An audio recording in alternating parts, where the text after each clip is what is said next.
In this video, I will go over every single mechanic in the game that goes into making a build, in a concise way and with no unnecessary yapping.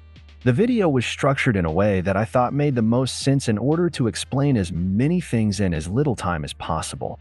Feel free to pause or rewind at any point using the timestamps. I won't include any spoilers in the background footage. The only boss used for testing will be Godric. If you have any questions, feel free to post them in the comments. Thanks for watching, and I hope you enjoy. The most simple and effective way to do more damage is to upgrade your weapon. Upgrading a weapon will not only increase its base damage, but also its scaling, status buildup, and Ash of War effectiveness. As a new player, I used to think that my character level had a big impact on my damage. This is false. Here's a comparison of a light attack at maximum character level with an unupgraded weapon. And here's the same light attack at level 1 with a fully upgraded weapon.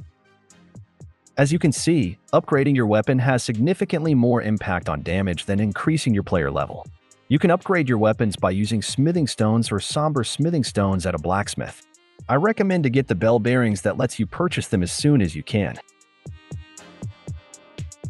Now that you've upgraded the weapon you want to use, think about its strengths and how you can complement them with buffs. You ideally want buffs that will all stack together during a single attack to act in a multiplicative way. Let's use the Twin Blade build I showcased not long ago as an example. The strengths of Twin Blades are their quick move set and 4-hit jump attacks. So by buffing jump attacks, as well as successive attacks and bleed damage on top of that, you effectively layer 3 buffs that will all stack during a jump attack. This principle can be applied to any weapon. Layering buffs is how you make a build go from being decent to being busted. Now that we've talked about specialized buffs, let's quickly talk about general buffs. These buffs are good to have on any build and shouldn't be underestimated. Golden Vow and Flame grant me strength require some faith investment, but it's usually worth it. If you don't want to invest in faith, you can use the Ash of War version of Golden Vow on a dagger and Blood Boil aromatics. As we talked about earlier, weapon upgrades and stacking buffs matter way more for damage than player stats. So in the early game, what damage stat you level up should only be dictated by your weapon requirements. Once you hit the requirements, your stats are worth much more when invested into Vigor to be more tanky or Endurance to be more mobile, or even a bit of Faith to be able to use the buffs we mentioned. Only once you're comfortable with your Vigor and Endurance should you use your stats as a way to increase your damage. Weapon scaling is both simple and complex. Here's the quick and simple explanation. The Scaling tab shows you what stat will influence your damage the most. The ranking goes from S to D, S being the best, D being the worst. This is the main thing to understand and more than enough to know for most players. The complex part comes from the fact that the Ash of War might scale off a different stat than your normal attacks. Rankings also aren't equal between weapons. An S weapon might actually have a worse scaling than another S weapon. And finally, it's not because a weapon has an S scaling that it is top tier. 90% of the best weapons don't have an S scaling. Ashes of War can be applied on most non-unique weapons and can influence a build massively. What Ash of War you choose is based on your own preference. You ideally either want one that complements the strengths of your build or that covers its weaknesses. Once you pick the Ash of War you want to use, you will have to pick an affinity for it. Affinities are basically a way to customize your scaling a little.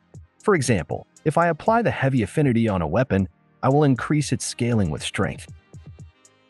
This comes with the trade-off of the weapon losing its scaling with dexterity. This would make sense on a character with high strength but low dexterity. It lets you get more value out of your dominant stat. Some affinities will add elemental damage to your attacks at the cost of physical damage. The element and damage split will be indicated here on the weapon card. And finally, affinities can also add status effects.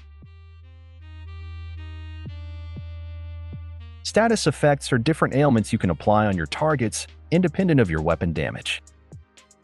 Poison and Scarlet Rot will deal damage over time to any enemy affected. Both are quite underwhelming and generally not worth using unless it's for fun or to cheese a boss. Bleed will deal a huge chunk of HP every few hits. This damage is based on the total health of your opponent. It is widely considered the strongest status effect in the game. Frostbite will also deal a chunk of HP every few hits, but it can't be reapplied for a while unless you reset it with a fire attack. It will also reduce your opponent's defense by 30%. It is the second best status effect after Bleed.